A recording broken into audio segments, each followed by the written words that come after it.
So the reason that we kind of took on this endeavor obviously was to increase court security in both our magisterial and our district courts.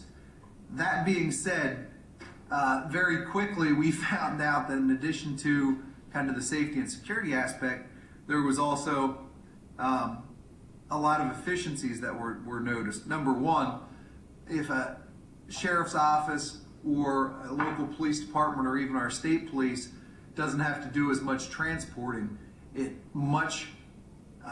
number one, it obviously enhances safety, but number two, it gets them back on the streets quicker to be doing some of the other things we want them to do, obviously, responding to and preventing crime and things.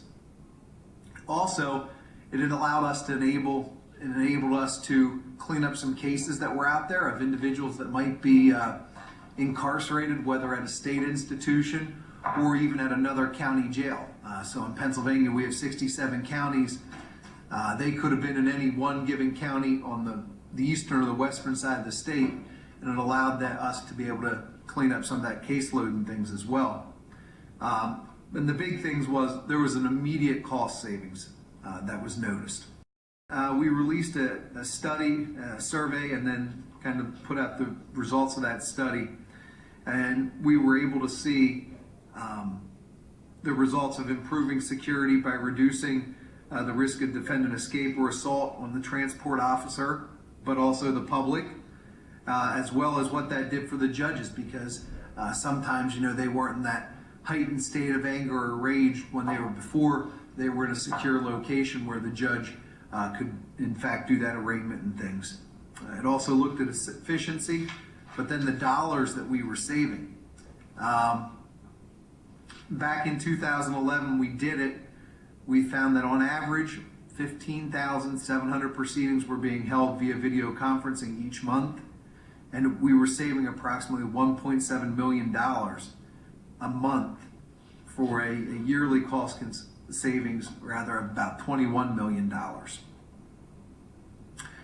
Of those 15,700 monthly proceedings, more than half of them, 9,500, were preliminary arraignments. That's when the officer makes the arrest and the charges are basically brought to the judge, and the judge has that preliminary arraignment to let the defendant know what they're facing. Some of the other things that were done were warrant proceedings, bail proceedings, and sentencing hearings. Some of the partners or who we conducted video conferences with were obviously our state correctional institutions, county and local prisons, booking centers, the Pennsylvania State Police, other facilities like juvenile detention centers, shelters, and state hospitals. The survey found that by not doing a prisoner transport, and this was on average, we were saving $73 per proceeding. And if we didn't have to go from a state correctional institution, excuse me, we were saving $588.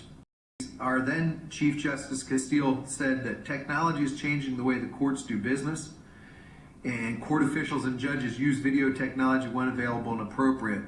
As video conferencing technology becomes more prevalent throughout the judicial system, we can expect to save even more tax dollars and further reduce the cost of defendant transports.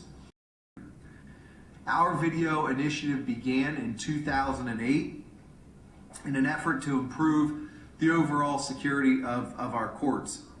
We started in our magisterial district courts, which are our courts of initial jurisdiction. And in phase one, we did 3 phases of the MDJ project. We rolled out 155 Polycom HDX 4001s to 155 magisterial district courts. Upon completion of that, we did phase 2, which looked to get rid of some antiquated technology and things that was out there that was breaking and becoming cost prohibitive. That was 157 Polycom HDX 4001 units. Then in phase 3, we rolled out 138 units to kind of standardize and move away from some district courts that were using webcams. So in sum, we put out 450 Polycom HDX 4001s. While we were doing our MDJ phase, we also did a common pleas phase in 2009 where we rolled out 38 Polycom HDX 8000 ones, and we put them on mobile carts. So it gave the county and the courthouse and the court the ability to move that maybe to a different room. So you could not only use it in the court, but it could also be used for another proceeding if there was something going on in domestic relations or something, as well as if maybe you wanted to have a victim or a witness in one room, maybe because they were a minor, and pipe the video feed into another room. So we did that on mobile carts. After we rolled out the video conferencing initiative, we decided to do a survey to kind of see if we were being successful in things.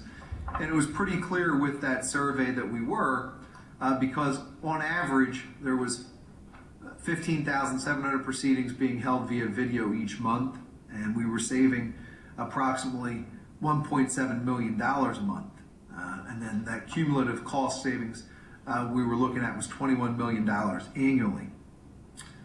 Of those 15,700 proceedings, more than half of them, 9,500, were preliminary arraignments.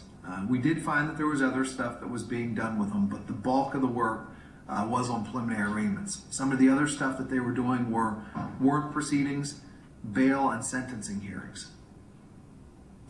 The survey also found that on average, we were saving $73 to transport defendants locally. That's basically, when we say locally, looking at the cost to transport from a county jail or a regional booking center or a local booking center.